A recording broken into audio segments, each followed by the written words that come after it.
この番組はご覧のスポンサーの提供でお送りします。ご支援者様のお名前は動画の途中で記載されます。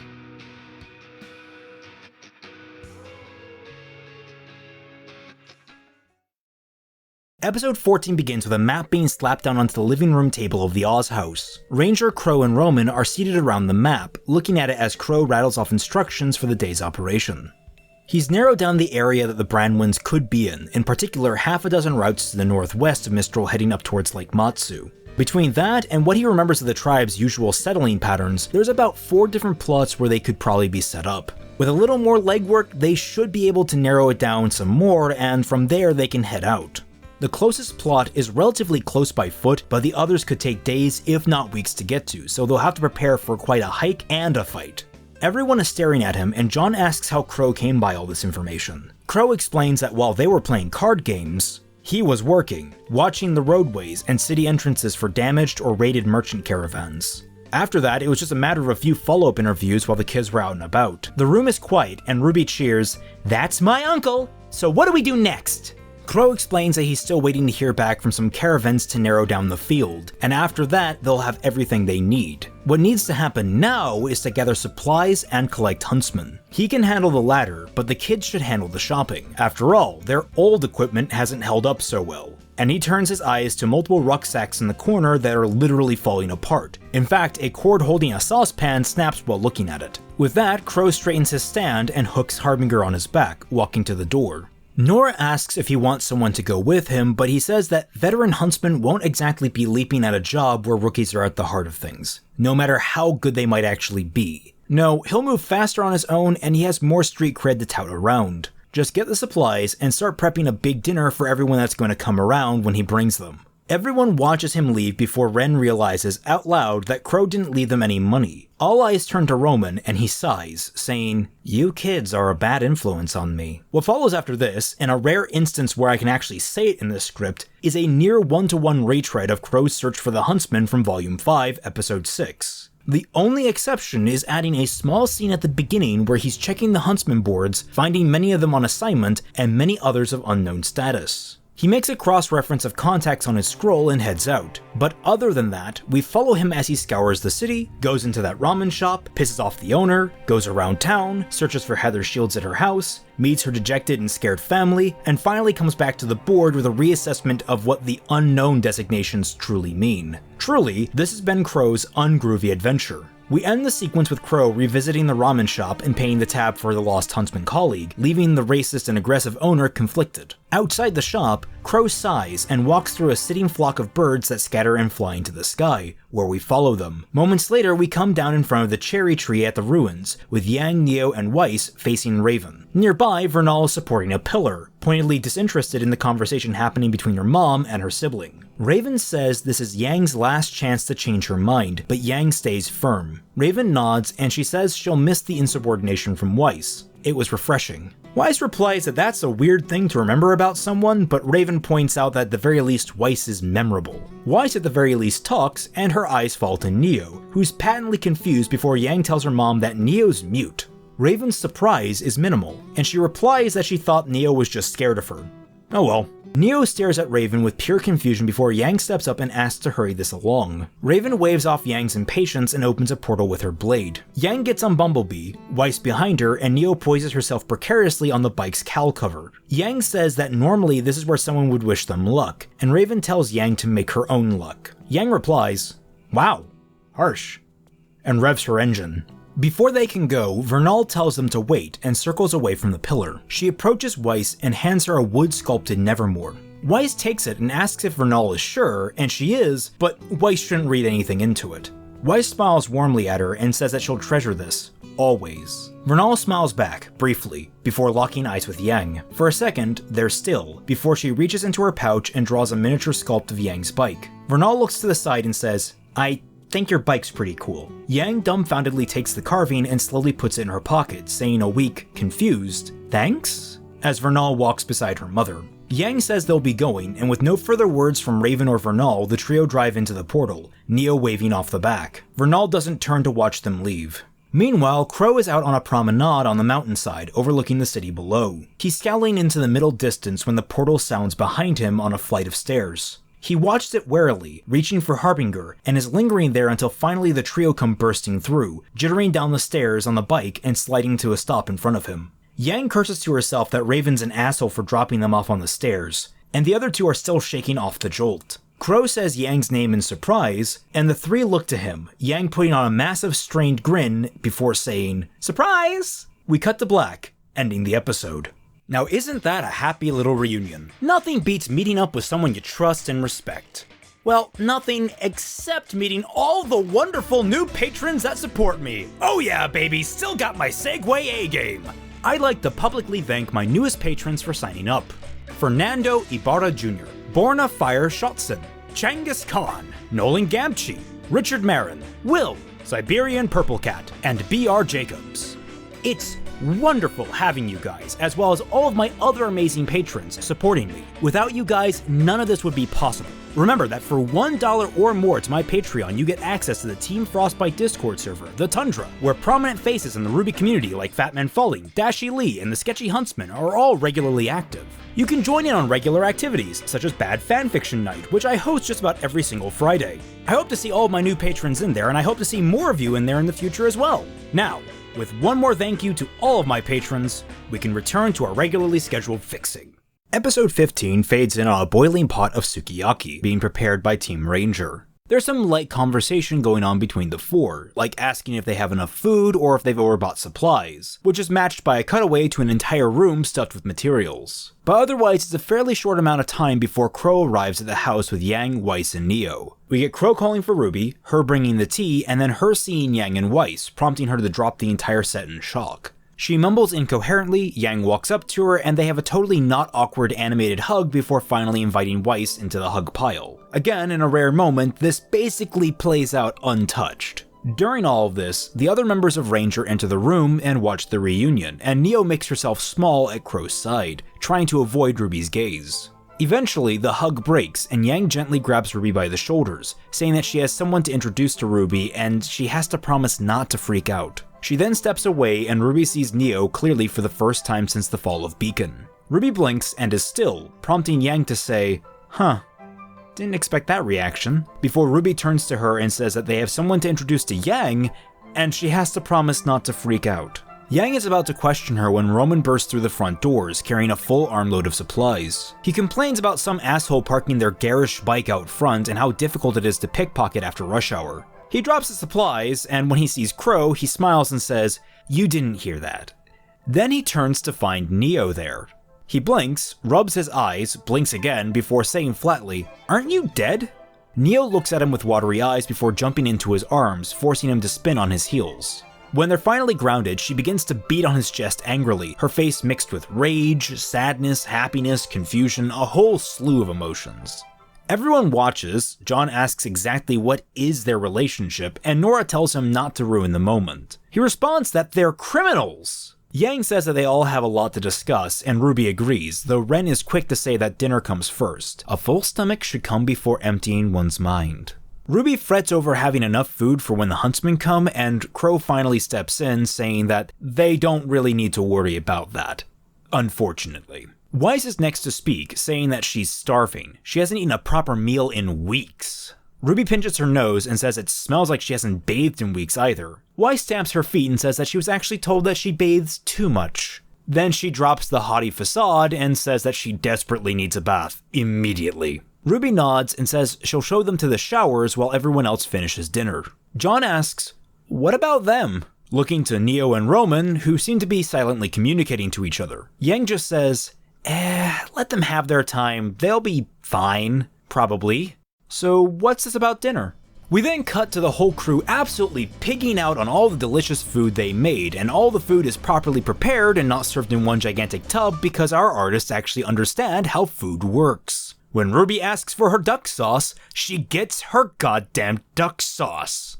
What follows is a cutesy scene where the teenagers get to reconnect and have a good time, including such scenes as Weiss getting her nickname mocked and enjoying it, Ranger talking about the Nuck fight and complimenting each other, Yang talking about her arm and leading to the whole arm wrestle rematch with Nora, and even a quiet scene outside with Roman and Neo who are eating dinner on the house patio. End of all of it, it's super cute and wholesome, and there are absolutely no lines where anyone flatly describes character growth because that would be cringe. Eventually, Qrow, Roman, and Neo come to collect the group and they all move to the lounge. As Yang sits down, she finally asks a question that she didn't ask before dinner. Why the hell is Roman Tortwick of all people working with Ranger and Qrow? Roman sighs, grumbling over having to do this so much, before allowing Ozpin to inhabit his body.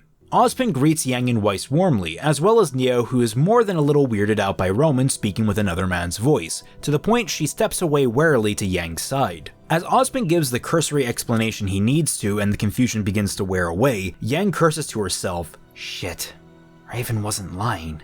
When Qrow hears that, he stands at attention, alarmed, and begins to say, "What did Raven tell?" when Yang immediately jumps and stares down Oz. "You bastard! Why my sister? Why my team? Why my friends?" Oz is only phased for the most split of seconds before sighing deeply and rubbing his forehead. He says that, "No matter how many times I have tried to explain the circumstances of this secret war, it seems never to be sufficient. Always one person out of the group, those that do not understand or I lack the words to explain, and when they digest the truth, they fear what they have agreed to. Your mother, Yang, is an exceptional individual, smart, talented, deadly, much like you and your friends here. Raven seems to believe I sought her out, along with her compatriots, but in reality, it is these traits that led them to me. Victims of their gifts, so to speak." Yang scoffs and Qrow speaks up before she can, saying that it's true, and when she tries to interrupt again, he pleads her to listen to Ozpin. That quells her, if only for a minute. Ozpin continues that Raven believes that she and her team were heroes meant to stop the evils of the world, and to a lesser extent, that's what all huntsmen are. Day by day, easing the woes of society plagued by monstrosity. However, Oz himself and the company he keeps serves a much different purpose. They are not to eliminate the woes of the world, nor rid it of Salem. Instead, they are a counterpoint, a balance, meant to prevent her from wiping out all life on Remnant. The fact that he has tried and failed countless times to kill Salem should attest to that simple fact. He chuckles, thinking fondly on Raven's hard-headed attitude and perspective. She wished to be the hurricane and never the clouds. Ruby pipes in, saying that this is exactly what they've been training for their whole lives, to protect people, to keep them safe. Yang argues back that it was never this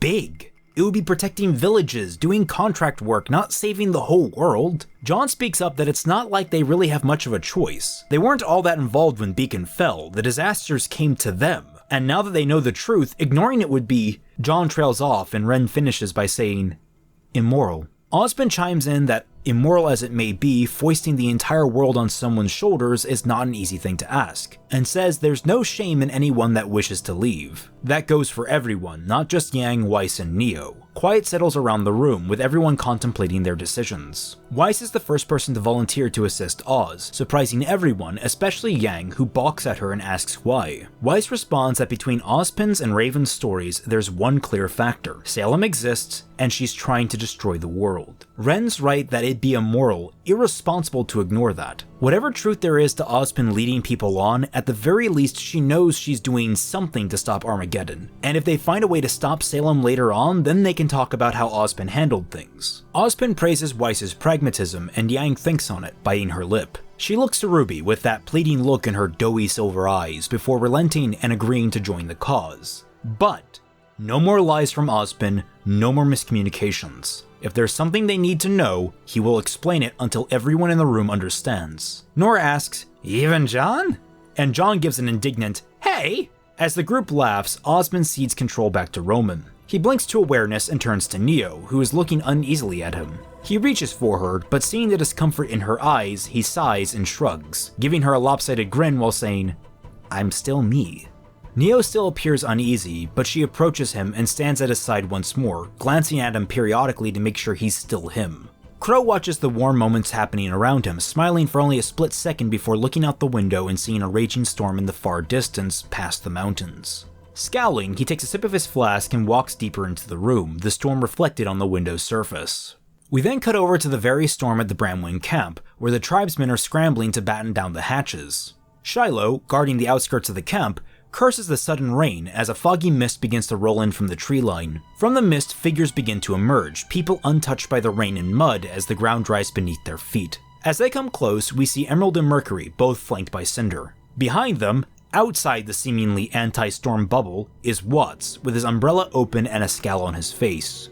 Cinder smiles as Shiloh raises his gun, his hands shaking, telling them to get back. Emerald puts a hand on her hip, asking, "What about this situation makes you think a gun is going to stop us?" Shiloh narrows his eyes, and Cinder tells Emerald not to antagonize the man. He knows he's out of his depth. Sharply, Cinder asks which way she is. Shiloh doesn't lower his weapon, but nods his chin towards Raven's tent. Cinder thanks him and begins on her way in.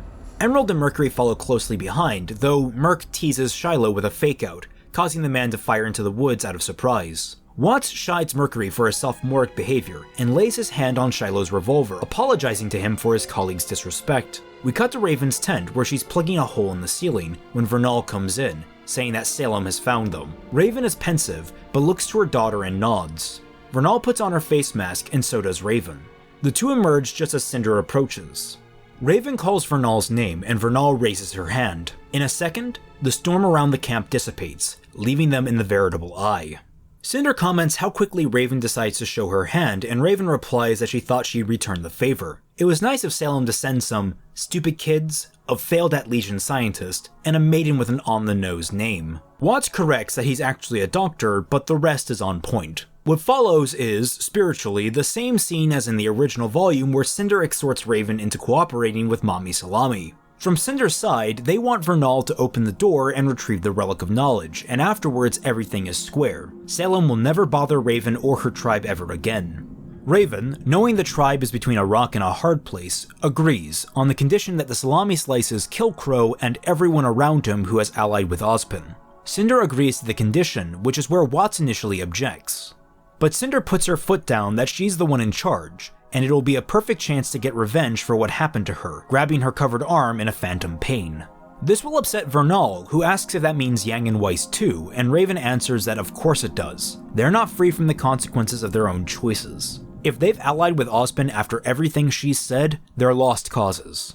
Vernal is horrified, but cowed into silence by Cinder's pure, cold resolve. There is ultimately more to these plans from both perspectives, but of course the audience aren't supposed to know that yet, so please just stick with me on this.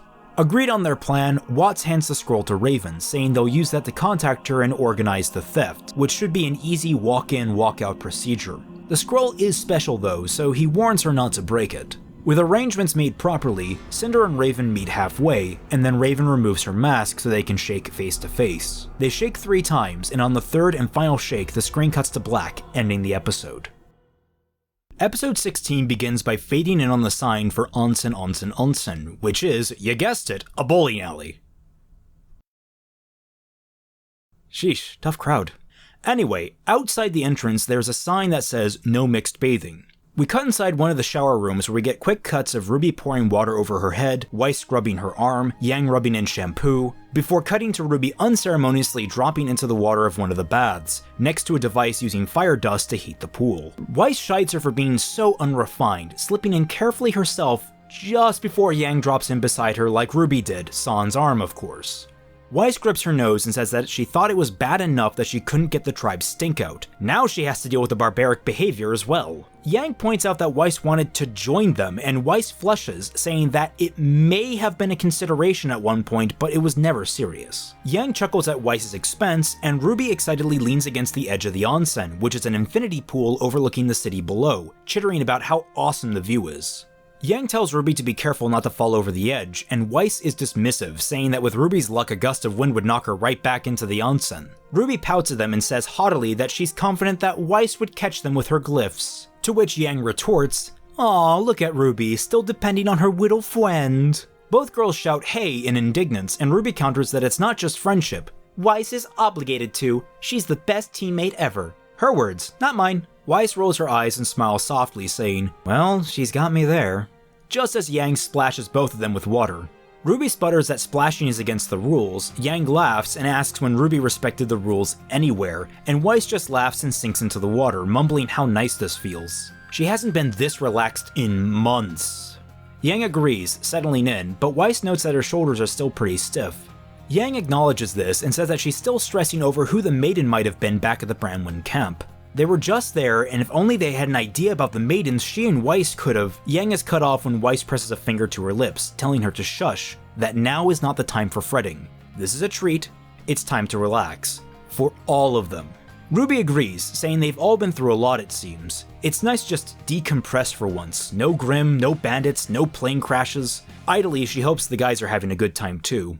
We cut over to the matching men's-only onsen where Qrow, Ren, Roman, and John are awkwardly sitting in silence. Qrow is hitting the floating sake tray, and John is almost uncomfortably close to Roman. After a few lingering seconds, Roman blinks, turns to Ren, and asks, very earnestly, "Wait, you're a guy?" We cut back to the girls, with Yang waving off that they're probably all having a good time. RWBY agrees, though she's kinda sad Blake isn't here to enjoy it too. Yang's joyful demeanor evaporates, and Yang says, "Yeah, well, she isn't. No use dwelling on it." RWBY frowns and drawls out Yang's name, mixed with exasperation, weariness, and disappointment. Simultaneously, Weiss's brow shoots into her hairline, asking what that means. Yang points out that Blake would have been there if she stuck around, but they'll be fine without her. RWBY asks if Yang wants her here, and Yang bitterly asks back why she would want that. RWBY prods deeper, asking if Yang is still mad at Blake for leaving, and Yang's response is dripping with bitter sarcasm. When Weiss tells her to calm down, Yang shouts for them not to tell her to calm down, her hair flickering with flame, her eyes glowing red, and the water around them beginning to boil. RWBY and Weiss are verbally unnerved by the sight, and Yang does actually calm down to a more suitable level, though she's obviously disinterested in the more joyous mood they had going earlier. She's actually about to leave the onsen when Nora's voice carries in from the shower room, screaming, "Cannonball!" There's a massive splash as Nora enters the water, soaking the other three girls. Nora surfaces in a crocodile float, laughing all the way while Weiss chides her for how dangerous that was. She could have broken her back, or worse, the floor. Nora spits some hot spring water into Weiss's face, prompting even more ranting, and RWBY laughs along with Nora. When Weiss's little rant ends, Nora responds, "Oh please, just relax. This place was built to withstand at least 5 girls." Speaking of which, has anyone seen Neo? We jump back over to the boys' side where Ren is emphatically questioning Roman. "I have a naturally deep voice," and Roman says, "Some girls just hit a lower register." Ren replies, "I have a girlfriend," and Roman shoots back, "I don't judge." Finally, Ren says, "I have no breasts," to which Roman replies, "And neither does Little Miss Snowcone. Doesn't make her less of a woman." He pauses and puts a hand on his chin. "Is she a woman?" Ren replies, "Yes, she is a woman, and I am a guy." Roman rolls his eyes and says, "Look, I hear you, but look at yourself. You're beautiful. Like, you're not my type, but you're a head turner. But like, as a lady." Ren just stares at Roman, baffled. I have no idea how to take this entire conversation.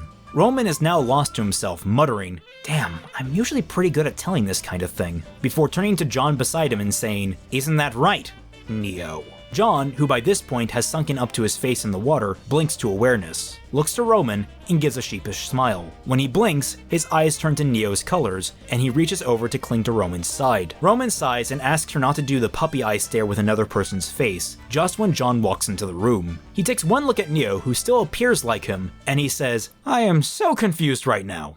With that, we cut over to the onsen's resting area where a still armless Yang is buying soda from a vending machine. She sits at the table with her back to the shower rooms. Someone walks up beside her, and Yang thinks at first it's RWBY, immediately going to dismiss her because she doesn't need cheering up. She's surprised when Weiss says, "Good, because I'm told I'm not very good at that." Weiss sits down across from Yang, with a warm, compassionate smile, and Yang plays with her drink at her fingertips. Yang asks what Weiss wants, and Weiss raises a single brow towards Yang. Yang, picking up the signal, shakes her head, saying she doesn't want to talk about it, taking a sip of her drink. Weiss shoots back a shrug, and Yang slams down her drink, saying, "I mean, why would I want to talk about Blake? She doesn't deserve it. Oh look, I got stabbed. Wish I had my partner around to save me. Oh wait, I did. Maybe I should stay around for 5 minutes to see if she survived having her arm cut off. Maybe I should have stuck around to see if my team leader came out of a coma, or rescue my friend from being dragged off by her father. You know, the person she's been fighting for most of her life, the person who's the boogeyman her arm-cutting off ex-boyfriend is obsessed with taking down. Might be a good idea to wait around for 10 goddamn minutes!" And Yang punctuates her last sentence by slamming her fist on the table, shaking it, cracking it, then downing her drink. Weiss blinks and leans back before saying, "For someone who doesn't want to talk about..." Yang cuts her off, her face falling to the table, her hand coming up to cover it in frustration, saying, I know, I don't know how to handle this, Weiss."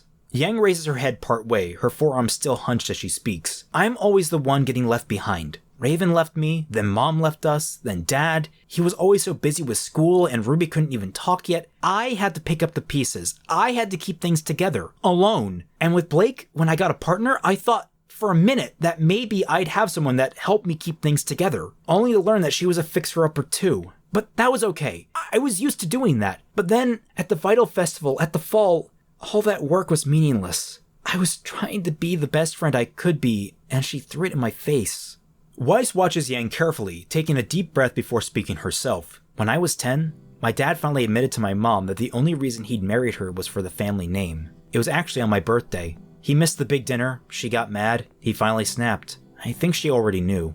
Looking back, I think I knew too. But hearing him say it finally pushed her over the edge. Weiss gets up and sits next to Yang at the table. First it was separate lunches and dinners, opposite balconies at my recitals, a glass of wine here, a glass of wine there. Then it was no dinners, no recitals, a bottle of wine here, and, well, you get the idea. Yang murmurs sympathy to Weiss that she never knew. Weiss waves it off before speaking again. I don't think I trusted people after that, until Beacon that is.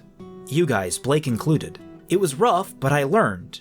But it was hard, and it still is. Even after all that, knowing you guys have my back, those months in Atlas with my family were the longest of my life. And I had every doubt about you, and Ruby, and Blake. I didn't think I'd see you guys again.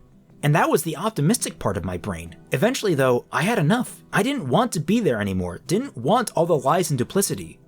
I wanted a family again, and I think that's what we all are to each other. Maybe in a way that our real families can't compare to. Well, maybe mine at the very least.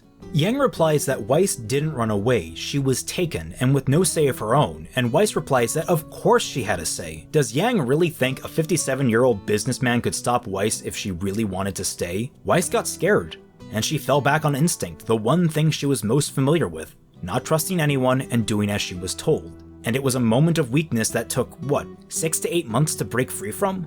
To undo? She explains that they're not done growing, none of them are. As much as they wanted to play adults back in Mountain Glen, they're all a little bit more like Ruby than any of them want to admit. Heck, by the sounds of things, she's been the most adult of all of them. Yang gives a bitter chuckle, saying that Ruby still has the same stuffed corgi pillow that she sleeps with every single night, and Weiss asks where that pillow is now. Yang slowly replies that it's back at the Xiaolong household, where Ruby left it months ago.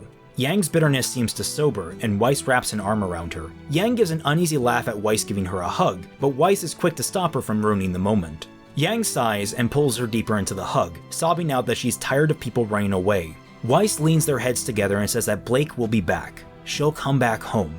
Just give her time, and be there for her, just like Weiss is there for Yang now. Yang asks when Weiss got good at this, and Weiss smiles, saying that she doesn't know. She took a page out of Yang's playbook and is just winging it.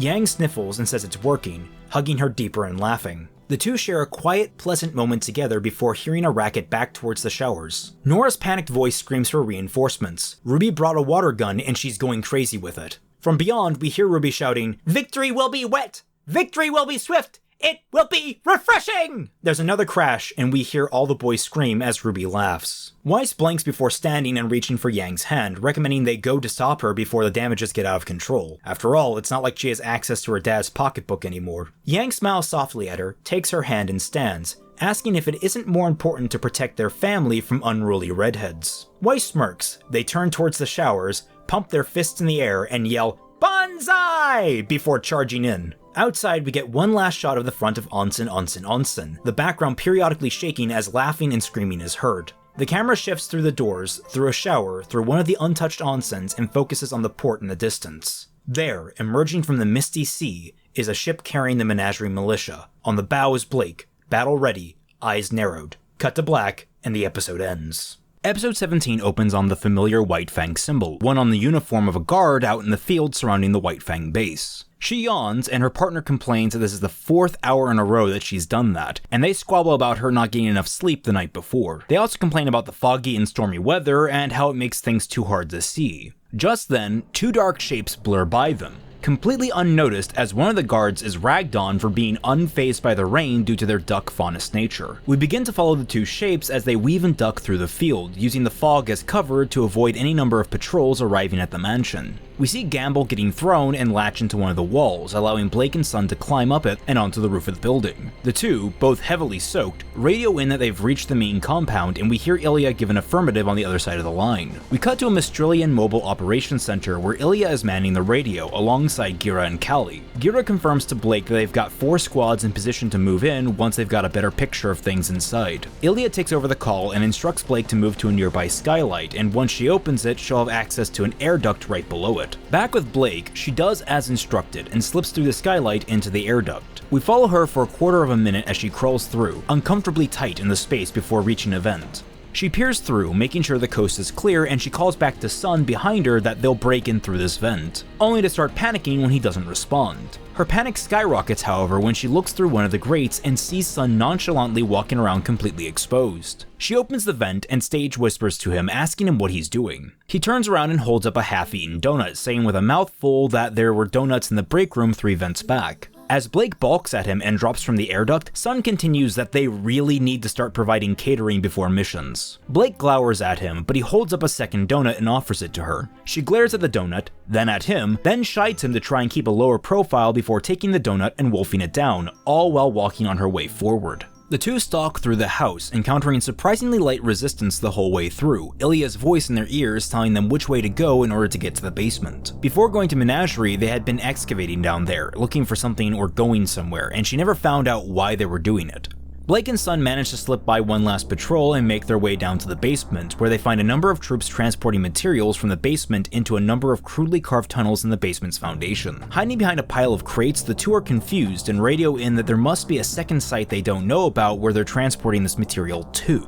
Just as Gira is asking for more information, Adam and Hazel emerge from one of the tunnels, mid-heated discussion.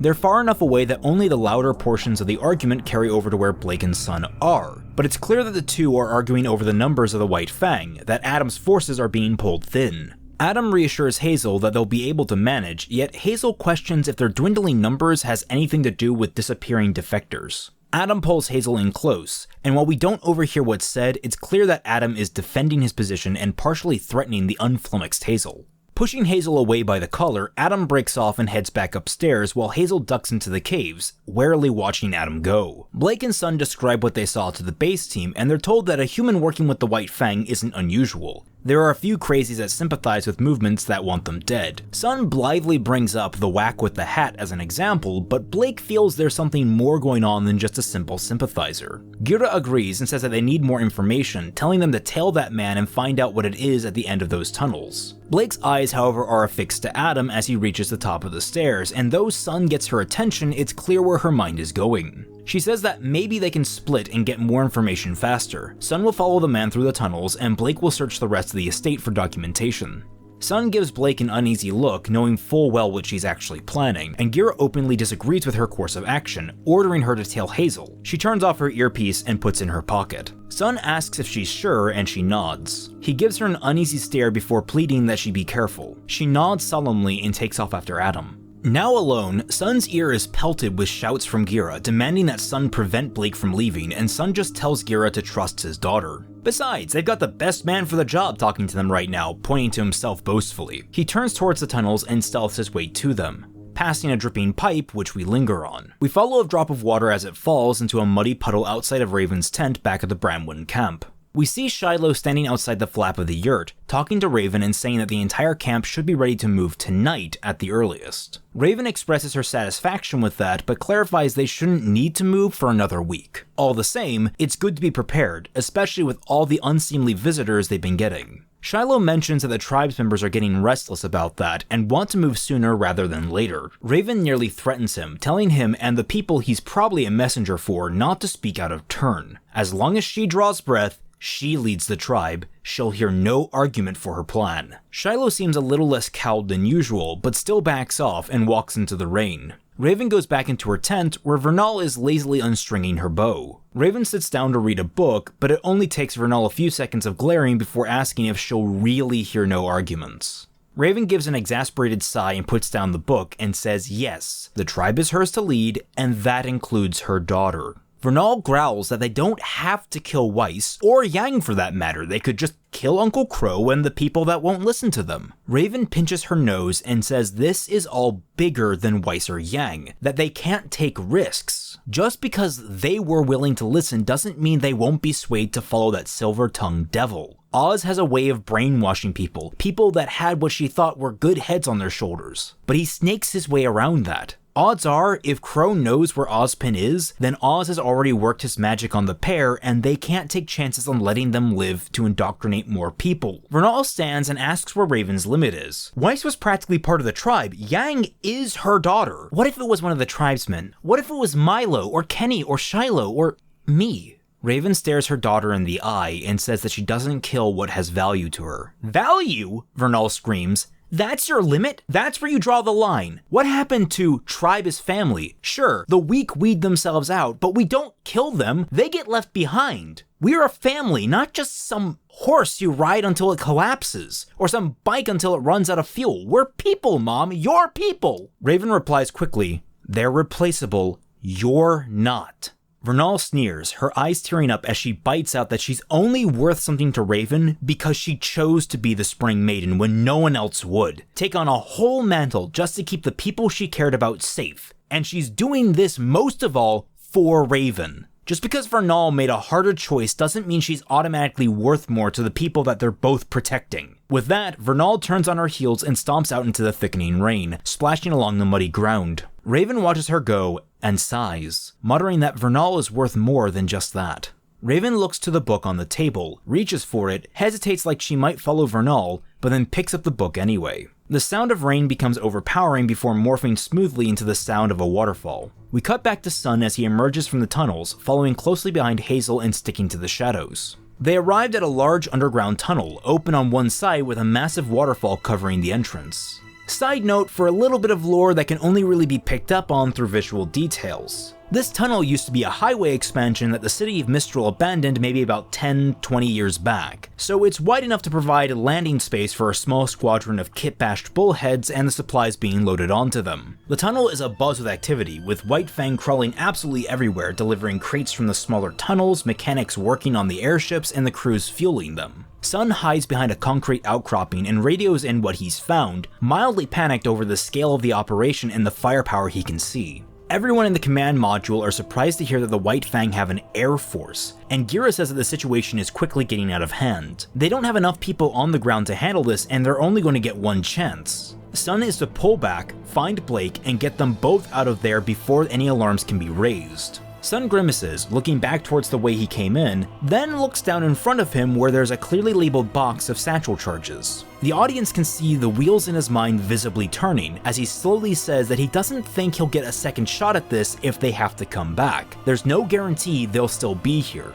But he can do what he does best and raise a little hell on his way out. Callie and Gira attempt to object, but Sun just tells him to be ready to go on his signal. Ilya asks the obvious question of what that signal is, and we see Sun stuffing his pouches with satchels and a detonator, saying that they'll know what his signal is. And with that, he moves towards the closest bullhead, which is at the back end of the tunnel, furthest from the waterfall. As he goes stealthy again, we cut back to Blake, equally, if not more stealthily, tracking Adam through the base. He enters the main throne room, the doors of which are flanked by 2 guards with polearms. Blake sneaks behind and knocks out both guards, grabbing their weapons and entering the room. When the door shuts, she shoves the pulls through the door's handle, making a crude lock and preventing anyone from entering by accident. Adam hears the noise and turns, just as Blake calls his name. The 2 lock eyes, as best they can. I mean, he is wearing a mask. And Adam balks at Blake, letting her name tumble out of his mouth. He mutters out that this wasn't what he thought their next meeting would be like, and she retorts, "What, did you expect me chained up in a box?" Adam snarls at her that he didn't want to go to that extreme, that she forced his hand by running away in the first place. She shoots back that the first time they saw each other after she'd left, he stabbed her and, she hesitates before adding, cut off her best friend's arm. Adam's voice raises as his head snaps towards her, and he rages that he used to be her best friend. He runs his fingers through his hair and cools himself, though maintains a guarded posture, wilted blush never far from his hands. He says, more calmly, that at Beacon, he was angry. He lost his cool because he didn't understand why she left in the first place. But by the time he'd realized what he'd done, how badly he'd ruined things between them, he wants to apologize for how he hurt her. Even if he knows it's not enough, that mere words will never be enough. Blake breathes and says that if he really wants forgiveness, he just has to stop all of this. She borderline begs Adam to stop. Adam, blinks? Whatever facial expression that comes with blinking while wearing a mask, and recoils, saying, "End this? This is my life's work, Blake. I've been working day and night for years to ensure the freedom of our people. While you're off playing hero at that damned school, consorting with our literal enemies, are you trying to hurt me? Rub salt in the wound? She's a schnee. The hunters at Beacon are responsible for all of our oppression, holding up a system that keeps us down. And you ran off to become one of them. And here I am, expressing remorse over hurting you and the person that's holding your leash, when in reality you should be begging me for forgiveness for abandoning our cause." Blake shoots back that she never abandoned their cause, she only abandoned his methods. What progress has the White Fang made that could compare to a schnee counting a faunus as one of her closest friends? Adam immediately questions if that's how Weiss really sees Blake, and if Blake truly thinks that, then she's far more gone than he even imagined. After all, her little friend took off with her father almost the second the ashes cooled at Beacon. What kind of loyalty is that? Blake smirks bitterly, saying that she knows Weiss didn't abandon them by choice. Because of all the people in the world, the one person that hates Jacques Schnee more than either of them is Weiss Schnee herself. Adam grips blush, seeing that Blake truly has gone mad, before firing Wilt at Blake and beginning their fight. Now, this fight between the two of them is relatively tame in terms of complex choreography, only getting as spicy as to have Blake swinging from the pillars in the room and accidentally lighting the room on fire. Otherwise, it's a relatively straightforward back and forth between the two up until Blake throws Gamble, and using a cut we transition to a thrown satchel charge landing on a bullhead's wing. Now with Sun, we get a small montage of him sneaking around the makeshift hangar, tossing explosives on every single airship he can, and he gets a significant way up the tunnel before his throwing hand is caught and stopped by an angry-looking Hazel. This engages the second fight of the episode, which is much more acrobatic in nature. Hazel, in his first combat scene, gets to demonstrate how immovable he is as a fighter, which gives the more agile but physically weaker Sun a run for his money. Every fancy flip and kick Sun does is matched by a simple, brutal show of force from Hazel, who is more apt to grab Sun and slam him into the ground. Sun has to use all of his cunning, his semblance, and his gunchucks to keep ahead of Hazel and ensure he doesn't get the detonator. Eventually, the fight works its way towards the waterfall, where, in a last-ditch effort, Sun throws the rest of the charges at Hazel's feet.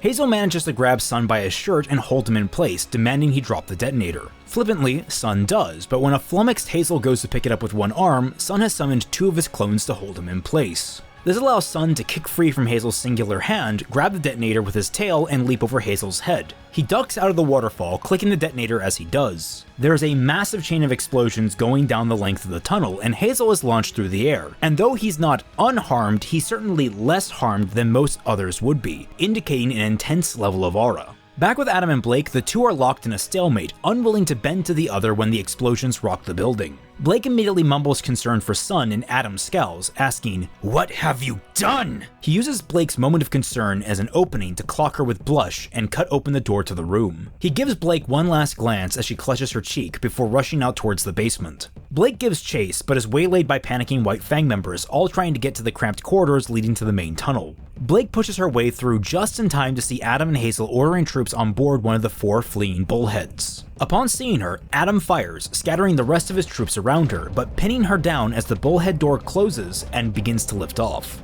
Blake scrambles along the service railing, firing Gamble into the wall to swing towards the bullhead and firing again to latch onto its side. She manages to cling to it as it takes off and they pass under the waterfall. What follows is a flyover of all of Mistral as Blake clings desperately to the fuselage of the airship. Her aura begins to flicker against the harsh winds and the physicality required to hold on. Eventually, her grip slips and she falls, clinging desperately to Gamble, still firmly affixed to the tail of the airship. She's forced to run along the rooftops a la Spider-Man with all the acrobatics involved, just to keep up with the plane. When the bullhead begins to slow down and angle its descent, Blake sees an approaching wall and willingly lets go of Gamble's ribbon to prevent slamming face first into it. She tucks and rolls across the adjacent roof, but underestimates her speed and goes tumbling out of control over the lip of the roof. We watch from her perspective as she tips over the edge and descends rapidly into the alley below. There's a crunchy cut to black, and the episode ends.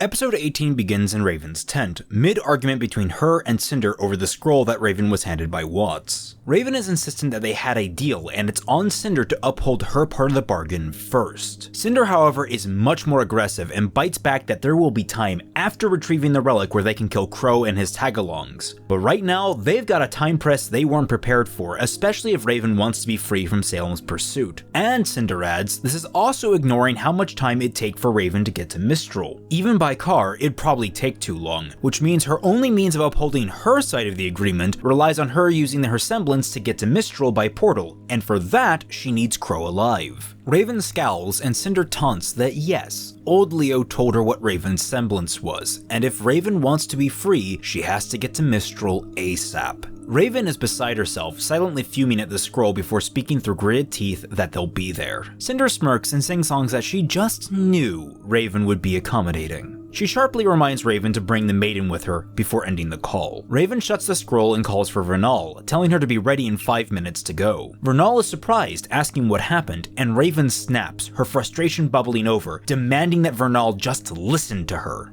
Raven stills herself and takes a breath, hissing that the timetable's been moved up. Vernal goes to ask a question and Raven anticipates it, answering that yes, Yang and Weiss are still alive. Cinder's crew will be dealing with them after the theft at Haven, allegedly. Vernal is pensive, but says that she'll go to get her things. We cut to an alley just outside of the Ozpin house, where Raven's portal opens. Raven and Vernal jump out with their masks on and take in their surroundings, just in time to catch Weiss, Yang, Nora, Qrow, Ruby, and Ren emerging. Vernal watches cautiously, focusing mostly on Yang and Weiss, who along with Nora bid farewell to Qrow, Ruby, and Ren, who are going out for the day's investigation. Raven shifts her focus away, dragging her down the other side of the alley and saying they have work to do. Vernal gets one last look at Weiss and Yang before they're off altogether. Vernal seems reluctant but follows dutifully, asking with a snarl when they ever hid in the shadows like thieves. We then cut over to Roman, Neo, and John inside of what remains of Charlotte's, the entire place absolutely empty of personnel, power, and furnishings. Roman gawks at the empty space and asks, "Who came in and robbed the place while we were gone?" And John asks if you can really rob a criminal. Roman puts a hand to his heart and says, "My God, you're heartless." To which John shoots back, "They're criminals!" Roman acknowledges that this is true, but they're also people, and people don't just vanish for no reason. I mean, they took everything! They even took the poles! John blinks where Roman is gesturing and fumbles. "Oh, wait, you took Ruby here?" Roman pointedly ignores John and approaches the now empty room where Little Miss had her private chamber. In the background, Neo is tense, drawing her blade before stopping next to a divot in the floor, next to a series of bullet holes in the wall. Picking up what she found, she taps her blade on the ground and holds up a white fang mask for Roman and John to see. John pales and says, "Oh crap," and Roman walks up behind him, face dark as he says, "Call Ruby." We then hear a ringing bell, a doorbell in specific, and we hear muffled voices from outside as Ruby questions if Qrow is sure this guy is home. Qrow says he doesn't know for sure, but it's the best lead he's gotten on any huntsman yet. From inside, we see a figure shuffle quietly past the door, only to accidentally trip over something and create a ruckus, groaning as he does. Alarmed and thinking someone needs help, Ruby uses her speed to bust through the door, with Ren and Qrow protesting the whole time. Inside, they find a huntsman that Qrow identifies as Lucero Hawthorne. The man has fallen over a collection of boxes and has become buried underneath them, though it's clear he's not really harmed. On the other hand, his mental state is in question as he scrambles away from Qrow, Ruby, and Ren in a panic. He yells for them not to hurt him, and they have to spend a bit of time calming the man down so he can explain why he was so scared. The huntsman missions that they've been sent out on have been complete wastes of time, but gradually the missions became harder and harder until they were all basically suicide missions, pushing all the huntsmen in Mistral to their absolute limit. And the last one he went on, it was a wild goose chase, until his unit was jumped. He didn't know who they were, but there were 3 of them, and one of them, the man begins to break down again, and it takes everything for Ruby to distract him and keep him calm. Ren gets a curious look on his face and asks if Lucero was on a mission to Kuchinashi about 2.5 months ago. Lucero thinks about it and says that he's been on a couple, complete goose chases like all the early missions before things got so crazy. Qrow hums and remarks that's a completely different story from what Leo told them. Ruby looks between Ren and Qrow and begins to think herself, scratching her chin before pointing out that Lionheart only sent an airship when Qrow was involved, and he seemed to pull it out of thin air despite how desperate he says the situation was. Qrow narrows his eyes and looks to the door, saying he needs to have a few words with Leo about this. Things aren't adding up. Lucero, behind them, asks if he can leave yet. He wants to get his things and get out of Mistral as fast as possible, before she can find him. After some confused parting words, the three allow him to leave and step out of his front door. He gives a parting piece of advice. If they don't want to wind up like the others, they should leave as well, closing the door on their faces. Ruby looks to Qrow and asks if their next stop is Haven Academy, but before he can respond, she gets a call on her scroll. She answers it and says, "Yang?" We cut over to the Osman house, where Yang is quietly watching Nora prancing around Weiss, gushing the whole time about an upcoming festival that's being held in the city. She waves a flyer in Weiss's face, pointing out the food, the games, and her voice raises an octave when she says, "The adorable fashion!" She immediately launches into a campaign of getting Weiss to wear a traditional kimono, and Weiss's interest goes from completely absent to tentatively piqued at the mention of fashion. Yang smiles at the two's shenanigan, but out of the corner of her eye she catches Vernal poised on the railing outside of the sliding glass door of the house. Her mask is on, her finger to her lips, pleading for silence. Yang looks to her friends and says she's going to get some air, leaving the other two with little suspicion. They barely even notice she's left. Outside, Yang comes face to face with Vernal, who after a pause takes off her mask to properly look Yang in the eye. Vernal is openly conflicted, her face a mixture of emotions, and her body language is incredibly closed off. Vernal says she doesn't have much time, so she'll cut to the chase. Something is happening tonight at Haven, and Yang and Weiss should be as far away from the city as possible. Yang presses Vernal and asks what exactly is happening at Haven.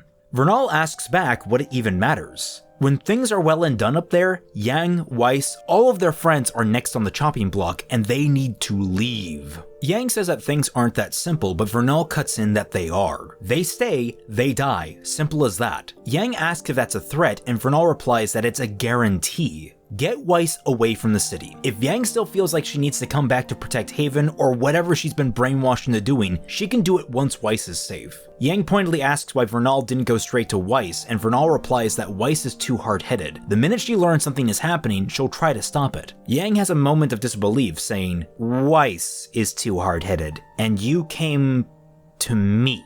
Vernal groans and rubs her temples, saying, I don't know you. I'm taking a chance you'll do more to protect her than she will herself. You know her! Yang sighs and agrees, but brings up the conversation they had the day they met. This isn't a choice she can just take away from Weiss. I'm going to tell her. You should know that. Vernal presses her back to the corner of the railing, sliding down it with her hands around her face. No, I know, but I don't know what to do. I don't want to see her get hurt. Please, please, get her somewhere safe. Yang says that Vernal can help her get Weiss to safety. She can come inside, talk this out with Weiss, let them know what's happening. Vernal drops her hands, her eyes strained and her breath shuddering, admitting that she's already pushing how long she can be here. They'll notice soon enough. Yang asks who will notice, and Vernal stands, donning her mask and stilling herself. She replies, "Bad people, Yang." And that's coming from Mom. Yang blinks at the remark, and Vernal jumps atop the railing, pausing to say, "Please, Yang, get her away from here. And yourself too. If you don't, we might not be on the same side the next time we meet." Yang asks, "So why warn me now?" Vernal swallows and looks into the distance before saying, "Everybody gets one," and jumping to the road below. Yang watches her go, turning to look through the glass door at Weiss and Nora laughing gleefully at the table. Contemplating the situation for a moment, she pulls out her scroll and makes a call. We cut over to a different call, however, being held in Lionheart's office. Cinder is on screen and glaring furiously at Leo. Leo says very clearly that they can't come to the school right now. There are still decorators working on setting things up for this year's festival, and if anything were to go wrong, all of their covers would be blown. Cinder says they don't have a choice. The White Fang had half their operations discovered and captured by a surprise police raid. If they don't move now, the White Fang attack is going to happen sooner rather than later, and if it happens too early, any attempt to retrieve the relic quietly will be out the window. Leo grimaces and says they can come and get the relic once the festival workers have left, and he's made sure all of the students are off campus, but no sooner. He'll send her the earliest time when he knows when that will be, but she should also advise the White Fang to stay their attack as well if they want the minimal amount of resistance. From this, he will not back down, and they've only got one shot to get this right. Cinder groans that this would have all been easier if the Branwins would have just cooperated without a caveat, and Leo says that he told her to be prepared for a difficult negotiation. Branwins rarely, if ever, back down. Well, Cinder says, Raven and the Maiden are on their way now, so whatever time Leo deigns to send them, he better be ready to open the damned vault. Leo responds he will be there, before ending the call and resting his face in his palms. We then hear Qrow's voice overlapping the scene, that Lionheart's been lying to them as we transition over to the Ozpin house living room. The collected members of RWBY Junior Kern are seated around the coffee table, papers and charts scattered around it, including the White Fang mask that Neo found. Qrow explains that he did some digging into the missions the missing huntsmen have been going on, and Lucero was right. Either they ended up being pointless or they ended in complete squad wipes. Worst of all, when he tried to track down who ordered the missions, almost every time the road led back to Leo. It wasn't even all that hard to find, like he didn't expect anyone to check. Or, RWBY says, that there'd be no one left to check. Ren concurs and says that they can't rule out the possibility that several of the roadblocks to Mistral Team Ranger encountered weren't caused by Lionheart's interference, like the train shutting down. Nora asks why he'd be sending his own people out on suicide missions, and John chimes in that it'd leave the school completely unprotected. Some of the earliest casualties, as far as they can tell, were teachers at Haven. And with all the students gone on their own missions, it'd leave the grounds completely open for attack, and with that he points to the White Fang mask. At least that's what they got so far. An attack, Roman adds, that has the underworld scurrying for safe harbor, which means some sort of massive upheaval on the horizon. But, Yang says, Vernal came to warn her that something was happening tonight at Haven, and that none of them would be safe afterwards. She theorizes that Raven made a deal with the White Fang, or more likely Salem's forces. Weiss says that it doesn't make sense though. Raven was all about survival of the fittest, she'd sooner die than bend the knee. Qrow agrees, which means that Raven is plotting something if she and Vernal are here in the city. Roman briefly looks to the side and is seemingly annoyed before sighing, closing his eyes and relinquishing control to Ozpin. Ozpin says that regardless of what Raven intends, they know a few facts to work with. Leo can't be trusted, there's something happening tonight at Haven, and the White Fang seem to be threatening the stability of all of Mistral. With all of this taken into account, the most prudent course of action would be to strike out to Haven as soon as possible. John looks to Oz and nods, standing and proclaiming that he's not going to let another beacon happen. Nora and Ren nod in agreement with him. Eyes then fall to RWBY, who is lost in thought and a little surprised by the attention. She asks why everyone is looking at her, and Qrow says that she leads 1/3 of the crew. It's her call. Looking at Qrow with no small amount of appreciation, she refocuses herself, standing and drawing crescent rows, declaring that they're going to Haven. Unfurling it, she slams it into the table, pointing to the door and giving a battle cry for everyone to head out, just as the table breaks in half under the blade. Cut to black, end of episode. And that is where we'll leave things for today. Once more, a loving shout out to all of the sketchy huntsmen who worked on this. This project is turning out absolutely beautiful thanks to them and their contributions, and it wouldn't be the same without them. That said, there's still so much more on the way, and I'm eager to get to it. If it wasn't clear, there's no set schedule for these installments coming out, so be sure to hit that subscribe button and ring that bell to keep up to date with all the uploads happening on this channel. You can also follow me on Twitter, at Raymond_McNeil, as well as the Sketchy Huntsman, at Sketchy Huntsman, where we'll tweet about the upcoming releases. That all said, if you had something that you liked about this video in particular, or something that you didn't like in particular, please let me know in the comments down below. Following the release of the rest of the volume, there's going to be a stream where I take the most serious and intense criticisms of the volume and address them to you directly. Whatever it be, please leave it in the comments down below, I'll be happy to address them in the future. And don't forget, if you like this content, please support the channel on Patreon. Seriously, I can't do this without you guys. That's all for now, and I'll catch you all on the flip side.